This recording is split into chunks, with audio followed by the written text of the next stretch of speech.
Joining us right now to discuss the crypto market, the state of regulation, importantly, is Circle CEO Jeremy Allaire. Good morning to you. Good morning. Okay, so where are we in the? We had crypto winter. Now it's winter time, and it may be like crypto summer. Yeah. I think we're all trying to just understand what's actually happening. How much of this is being driven by the Fed?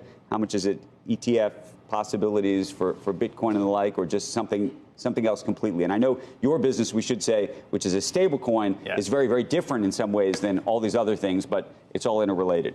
It is all interrelated, and getting the seasons right is obviously one of the biggest challenges that we have. But in all seriousness, I think, as I've talked about, here on the show as well, even in the depths of challenges last year, as you had, high-profile exchange collapses, regulatory enforcement actions, a lot of people freaking out. Importantly, a lot of stuff was being built. Right, so you had major financial institutions building away at trying to create institutional investment platforms like BlackRock and Fidelity and others.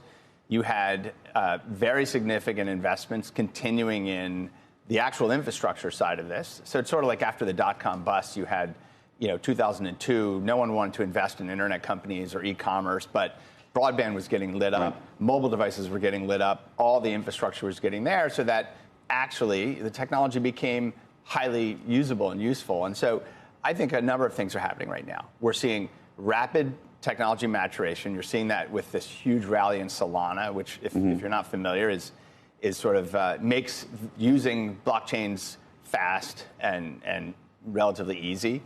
You have this institutionalization and the clarity that comes from that.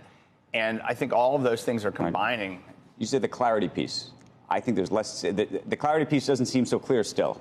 Where are we on the regulatory clarity piece? We have so many people come on and say, just spent time in Washington. It feels like the SEC is shifting. We've reached escape velocity. They're going to have to deal with us now.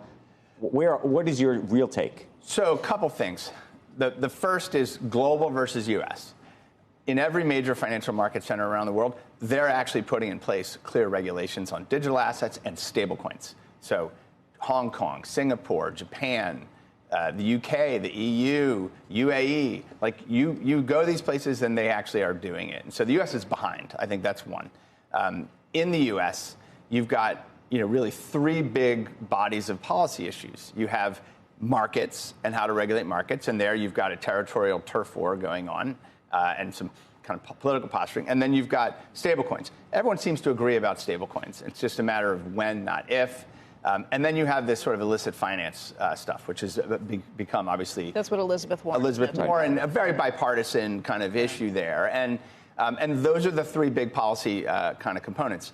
Now, with respect to markets, which is, I think, that the thing that attracts the most attention, there is a fundamental disagreement between one particular agency and some of the other agencies and Congress. The SEC and the CFTC, and I ask because we've got Russ Benham coming on. Right. The SEC, the CFTC, and then obviously Congress and the courts. And the beauty of the U.S. system is we have all three branches, and they're all kind of trying to figure out how to work that out. And so when you see, the beauty. The beauty. That's one way of putting it. To the extent that we should be looking at Bitcoin as a barometer of risk on, risk off, if you think of it as a speculative asset, I don't know what you think of it as anymore, but we show it on the screen every single day because there's a lot of ownership of it around the world. There's a lot of interest in it around the world. What do you think it's an indicator of? Sure. So a couple things. So the first is digital commodities are here to stay. And that's just, we have this new thing, digital commodities, they're here to stay. And they will be valued differently. Gold is differently valued than oil, is differently valued than copper, right? So there will be these digital commodities. Bitcoin specifically is the sort of largest digital commodity asset. Right.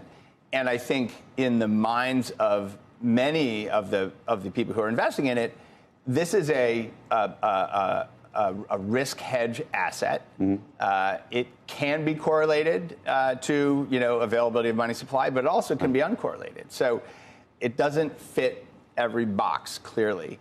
And I think you're hearing from sovereigns, from the Ray Dalios of the world, the Larry Finks of the world, others, that they believe that in a complex geopolitical environment, a complex macroeconomic environment, this is an asset that one should have some But exposure we should now think of it as a currency. I mean, by the way, do not. you're more in the currency camp in terms of what you do. Correct, yes. So digital dollars that can be a strong store of value medium of exchange that have all the powers of the internet. That's what dollar stablecoins do. Huge innovation. I expect to be explosive in terms of its growth in the coming years. Just a huge utility for dollars on the internet, huge appetite for dollars on the internet. That's a very big thing. And that's distinct from people who want a currency hedge, so to speak, or a store of value hedge against the world going to